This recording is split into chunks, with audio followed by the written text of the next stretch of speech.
तर नमस्कार मंडळी, कशात सर्वजण आयोप सर्वजण खूप मस्त आणि मजेतच असाल आणि मजेतच राहायला हवं.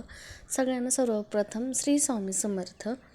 तर हे बघा, हा आहे आपल्या शेतातील गहू आणि आहो गेले होते गावी, त्यावेळेस त्यांनी व्हिडिओ कॅप्चर केलेला होता. म्हटलं चला तुम्हाला पण दाखवा, बरेच दिवस झाला तर आपले व्हिडिओ आले नाहीत. तर म्हटलं तर पिल्लूच्या शाळेमध्ये 5 जानेवारीला सावित्रीबाई फुले जयंती साजरी करण्यात आली होती आणि त्यामध्ये माझ्या पिल्लून भाषण घेतलं होतं. ते पण तुम्हाला पुढं दाखवते. पण काय तिला स्कूलमध्ये अगोदर नेहमी सोडलं. मला घ्यायचं होतं कडीपत्ता, चला आता चला आता आपण कडीपत्ता घेऊ. तोपर्यंत अशी तुला छान गुलाबाची फुलं होती. पण गुलाबाचे फुलं तर भरपूर होते, गुलाबाचे फुलं घेतले नाही. आपला हा छोटासा ब्लॉग आहे, त्याच्यावर कंटिन्यू करा. मग काय घरी आले पटकन, म्हणलं चला आता पटकन कामं आवरून घेऊ. पण तोपर्यंत मला एक दुसरंच नवीन काम लागलं. दारावर असे एक जुने कपड्यावरचे बनवून घेणारे एक म्हणजे एक माणूस आला होता. तर त्याच्याकडून मी असं मस्त असं गालिचा घेतला. तर माझा बराच वेळ त्याच्यामध्ये गेला, सगळं काम पडून गेलं. आणि इथं आमच्या मॅडमचं सगळं मेकअपचा पसारा इकडं व्यस्त पडलेला होता. मला आता तो पण मला आवरून ठेवायचा होता. म्हणलं आता अगोदर सगळं घरातले काम तसंच होतं, भांडे कपडे वगैरे ते आवरून घेऊन. आणि दुपारचे 12 वाजले होते इथं, तरी पण एवढी खूप थंडी होती ना बापरे. तुमच्याकडे आहे का थंडी, ते पण नक्की मला कमेंटमध्ये सांगा. आणि खूप काही भांड्याचा पसारा पडला होता. मग आता सकाळपासून त्याचं आवरण्यामध्येच गेलं आणि त्याचं मस्त असं आवरून घेतलं होतं. म्हणजे मी एकटीनेच नव्हतं आवरलं, मी आणि तिच्या मामीने आवरलेलं होतं.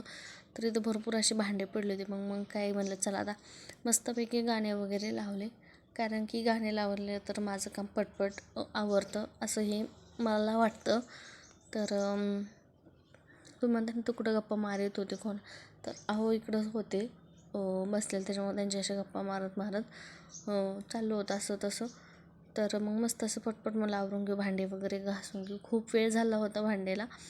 तर कसं आहे, काही असो म्हणजे कोणतं काम असो, बाहेरचा आपला असो, आपल्या लेकरांचा असो का कोणता असो, पण आपला स्वयंपाक हा काय आपल्याला चुकत नसतो लेडीजला. त्याच्यामुळं स्वयंपाक वगैरे मी करून घेतलेला होता. म्हणलं बाकीचे काम काही दिवसभर का चालणार आपले, पण आपल्या लेकराचं आवरण हे खूप महत्त्वाचं होतं.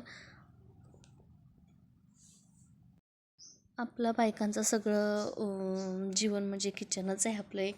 कारण असं किचन आपल्या टापटीपमध्ये झालं म्हणजे आपल्याला थोडंसं घशाच्या खाली घास उतरतो, नाहीतर खूप. तर माझे नाव प्रिशा ज्ञानेश्वर गांगर्डे, मी इयत्ता दुसरी या वर्गात शिकते.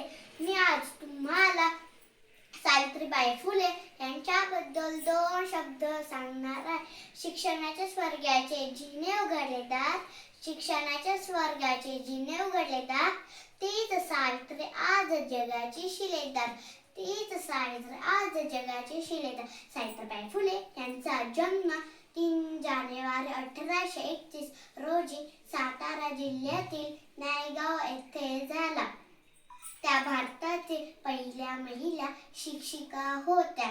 सावित्रीबाई फुले व ज्योतिबा फुले यांनी 1848 साली पुण्यात मुलींची पहिली शाळा काढली व त्यांना माझे कोटी कोटी प्रणाम. जय हिंद, जय महाराष्ट्र.